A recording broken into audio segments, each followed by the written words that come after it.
Será que vale a pena investir em ações ligadas à água? As pessoas adoram estes setores menos cíclicos, né, mais seguros e previsíveis. Neste vídeo eu vou explicar para você um pouco mais sobre este setor de água, saneamento, tudo que é parte hidráulica e se faz sentido ou não faz sentido você investir nesse tipo de ação e como que você poderia fazer isso, especialmente através de ETFs, que são fundos que você consegue investir no exterior de maneira internacional. Então, se você gosta desse conteúdo, meu nome é Otávio Paranhos, eu sou analista de valores imobiliários e neste canal eu mostro como que você investe para uma carteira de aposentadoria global, investindo tanto no Brasil quanto no exterior, especialmente em renda variável.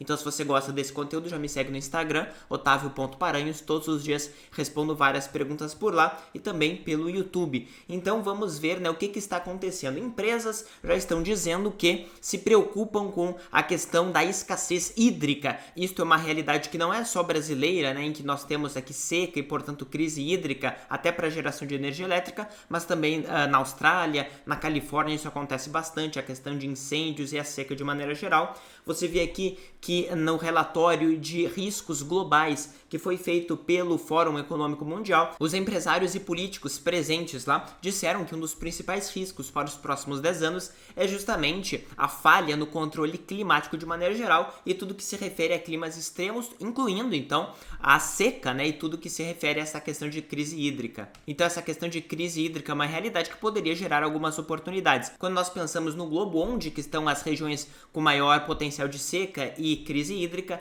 obviamente tudo que é deserto tem maior crise hídrica, então na Austrália, toda a parte do deserto do Saara, a parte das montanhas rochosas nos Estados Unidos, grande parte do deserto de Gobi na China e também até aqui na Patagônia, Argentina, tem esse potencial de crise. Quando nós observamos a evolução do consumo de água ao longo da história, de 1901 até agora, praticamente este consumo ele se multiplicou por 6 vezes, tá? Então é bastante coisa quando a gente considera a capacidade da Terra de fornecer água de maneira geral para a população e para a indústria, portanto, com alguma eventual oportunidade que algumas pessoas pensam em relação à indústria da água. Inclusive, o aumento de consumo de carne no mundo, por exemplo, que decorre de um enriquecimento da população, é algo que exige um aumento intensivo do consumo de água, porque são exigidos praticamente 15 metros cúbicos, né, 15 mil litros de água para fornecer apenas, criar 1 quilo de carne de gado, né? E quando a gente observa outros tipos de carne, como por exemplo de porco, são 6 mil litros d'água, por exemplo, ali o frango 4.300 litros d'água, então é bastante coisa. Passando para a parte do investimento, recentemente o presidente Biden, ele declarou, né, ele teve uma proposta que foi aprovada pelo parlamento americano de aumentar o gasto com infraestrutura nos Estados Unidos. Este gasto com infraestrutura chegaria aqui em 55 bilhões de dólares na parte da infraestrutura hídrica. Quando nós observamos o gasto, né, ele é bem dividido em termos de infraestrutura para energia elétrica, para água, né, para transporte de maneira geral, que tem uma parte maior, mas 55 bilhões de dólares é bastante coisa. Então existe alguma oportunidade nesse sentido? Quando nós observamos, né, os principais setores de água agora já passando para a parte dos ETFs, dos fundos, nós observamos que existem duas grandes áreas do investimento, tá? Primeiro a parte de infraestrutura propriamente dito, então a parte de construção, engenharia e a parte de utility, que é utilidade pública, que nós lembramos aqui das nossas empresas de saneamento, como a Sanepar, como a Sabesp, por exemplo, e tudo que é parte de equipamentos e serviços ligados à água. Então tudo que é parte de tratamento, né, equipamentos, canos,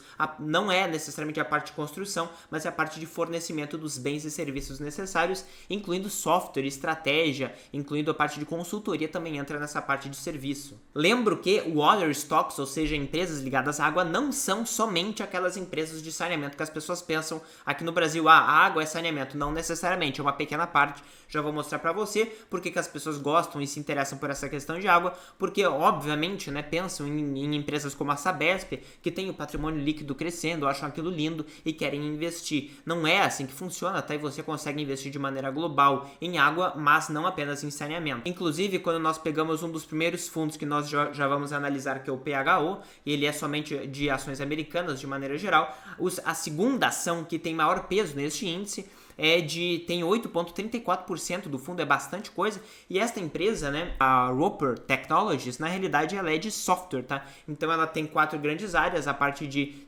sistemas de rede, application software, a parte de medidas, né, e soluções analíticas, e depois a parte de tecnologias de processamento de maneira geral, mas tudo isso aqui é aplicável à parte da água.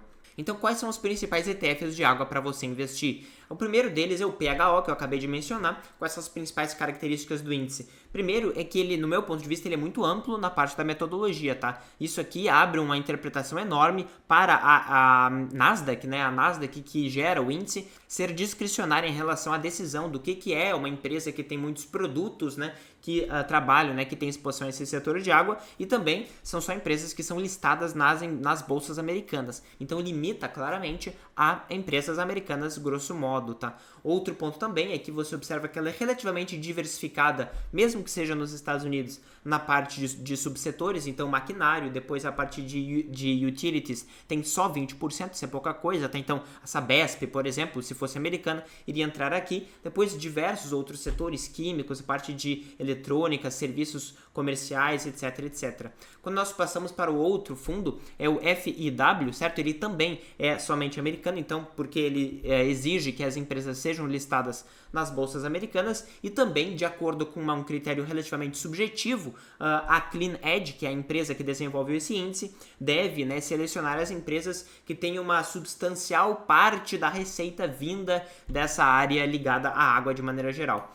Quando nós observamos a parte dos setores, também aqui 60% é industrial, ou seja, tudo que é produção de, principalmente, produtos, tá? Então cano, toda a parte de purificação entra aqui na parte industrial, e a parte de utilities, propriamente dito, é só 20%, assim como o PHO, o ETF anterior. Quando nós observamos o próximo ETF, agora nós já entramos nos ETFs globais, tem o CGW, que ele é da Invesco, e ele utiliza um índice da S&P, que é um dos índices que eu mais gostei. Depois eu vou falar para vocês a minha conclusão, mas basicamente é o seguinte: não tem a limitação de bolsas americanas. Ele permite investimento em bolsas em qualquer país desenvolvido, tá? Todos eles têm critérios de liquidez. Aqui eu achei interessante que ele dividiu em dois grandes grupos aquela seleção que eu havia falado para vocês, ou a parte de materiais e equipamento, ou a parte de serviços e de infraestrutura, e ele divide por ponderação, né? Ele dá uma nota pela receita de cada empresa e divide por ponderação, metade do fundo mais ligado à parte de serviços e infraestrutura e outra mais ligada à parte de materiais e equipamentos.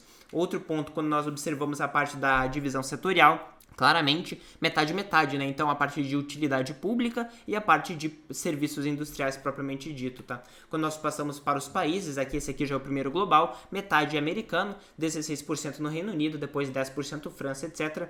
Eu achei bem interessante, tem até o Brasil. A maior parte desses fundos que são globais tem a Sabesp, porque ela tem uma ADR lá nos Estados Unidos, então eles investem na Sabesp também. Quando nós passamos para o próximo fundo, é o PIO, certo? Ele é da Invesco, ele utiliza um índice da Nasdaq, e ele é a versão, né? Ele é a versão global do PHO que nós vimos no início, tá? Então ele é a versão global, então ele não tem a limitação de bolsas americanas, mas ele é também, né? Ele tem uma discricionariedade grande em relação à questão de quais empresas são envolvidas com a criação de produtos que conservem e purifiquem a água de maneira geral. Não tem nada muito objetivo em relação à parte quantitativa desses fundos, tá? Quando nós passamos para a parte setorial, industriais 50%, utilidade 25%, então você já vê que, embora utilize o mesmo índice do PHO lá da frente, que era somente americano, aqui ele já tem uma diversificação maior porque ele é global. Então ele já investe mais em utilities, até 12% em saúde, por incrível que pareça. Então pega empresas que trabalham nessa parte de purificação, mais na área de saúde. Quando nós passamos para os países, metade americano, 12% no Reino Unido. Então você vê que já é uma exposição muito parecida com o CGW. Você vai ver que os fundos globais, como o PIO, o CGW e outros que nós vamos ver, são todos muito parecidos mesmo, assim, eles pegam praticamente as mesmas empresas. Quando nós pegamos o próximo, é um ETF da Global X. Em geral, essa empresa foca muito em ETFs temáticos, tá? Então, este aqui é o Aqua, AQWA, e eu achei interessante que ele é mais preciso nesse ponto. Ele diz, né, que precisa ter 50% da receita vinda da indústria da água de maneira geral. Ele fala quais são os subsetores, tá? Então, a parte industrial, a parte de transporte e entreposto de água de maneira geral, e tudo que se refere à parte comercial dentro das casas, tá? E também achei interessante que ele determina um máximo de ações. Eu acho isso ruim. Para mim, idealmente deveria ter mais ações. Ele limita a 40 aqui. Cabe salientar que ele permite, inclusive, empresas que são listadas em mercados emergentes. Isso é bem positivo, tá? Excluindo, né, a Índia, e tem alguma limitação para ações que são listadas na China.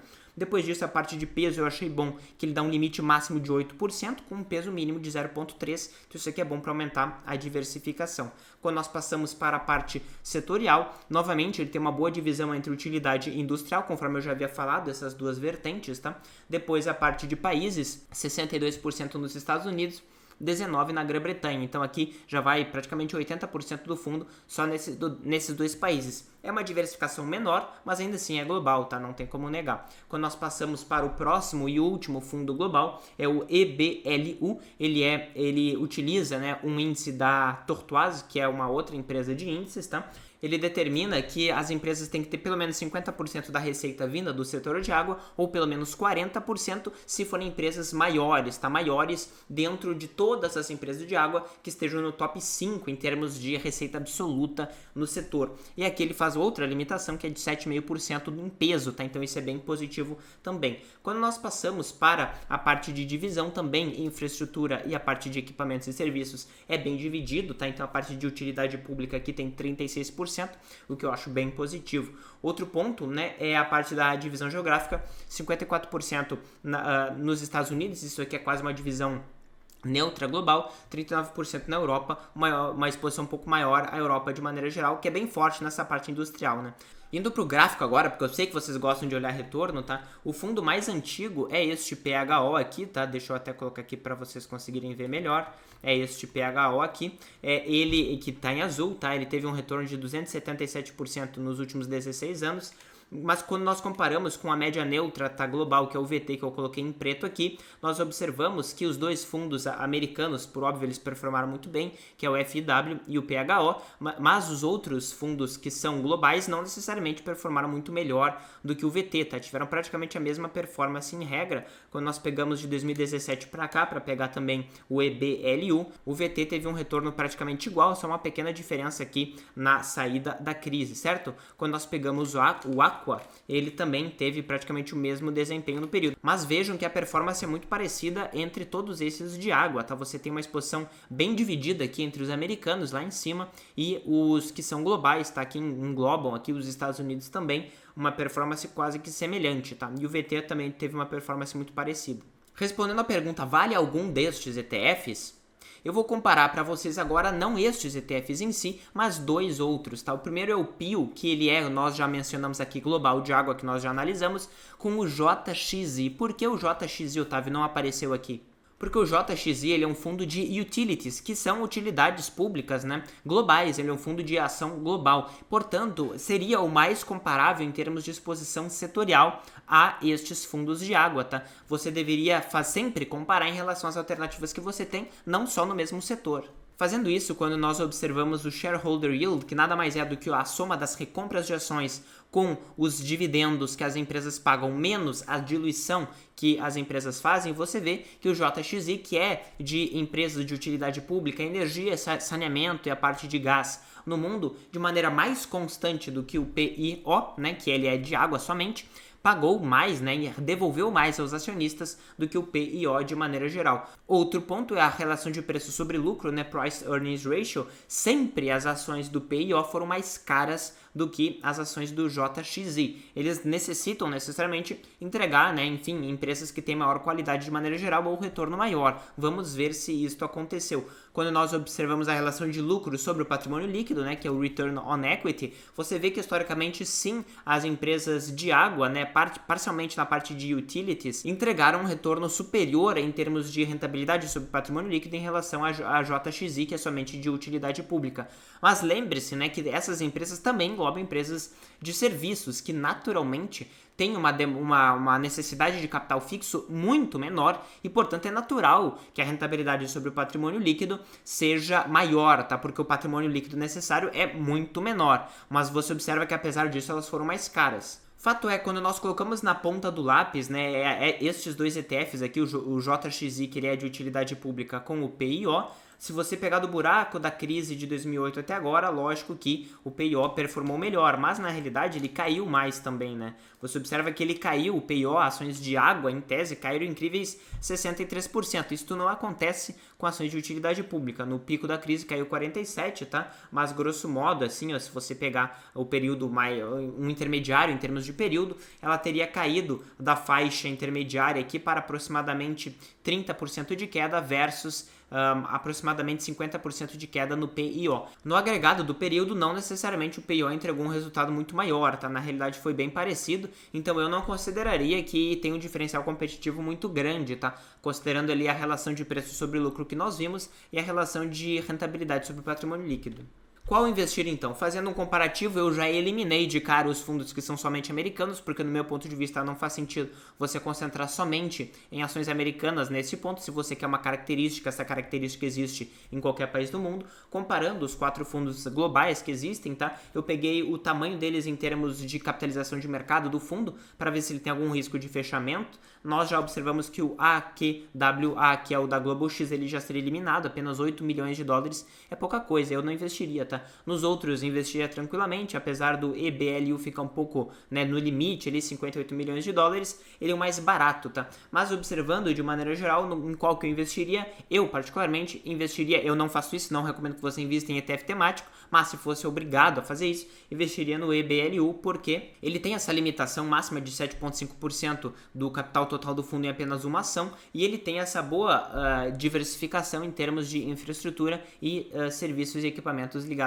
à água, tá? E além disso, né, ele respeita também, ele é obrigado a respeitar algumas exigências em termos de ESG e tal, então isso já é uma proteção adicional além da questão do fundo propriamente dito. Por quê? Quando nós pegamos aqui a relação de preço sobre lucro, enfim, e todas as relações de preço que existem entre todos esses fundos, você observa que o EBLU, ele é muito próximo, é quase igual a todos os outros. Aqui eles têm uma relação de preço sobre lucro de 30 vezes, todos eles aqui têm mais ou menos de 2 a 5% das ações que são empresas que estão no prejuízo, tá? Relação de preço sobre fluxo de caixa, você vê que ele tem um nível intermediário de 17, outros fundos são mais caros, tá? O CHW ele é um pouquinho mais barato, apenas uma vez, mas de maneira geral eles são muito parecidos. O grande motivo também é por ele ser mais barato, tá? Você garante que você terá uma taxa de administração menor, mas grosso modo eles são muito parecidos. Então esse é o conteúdo que eu gostaria de passar para você. Me conta aqui embaixo se faz sentido, se você investiria em um fundo de água ou não, certo? E também dá um like nesse vídeo se fez sentido para você, isso ajuda a espalhar esse conteúdo para mais pessoas, e manda no grupo da família o link desse vídeo no WhatsApp e tal, para todo mundo conseguir investir no exterior com segurança e com mais informações. Beleza? Então se inscreve no canal e ativa as notificações para você não perder nada que eu coloco aqui. Valeu!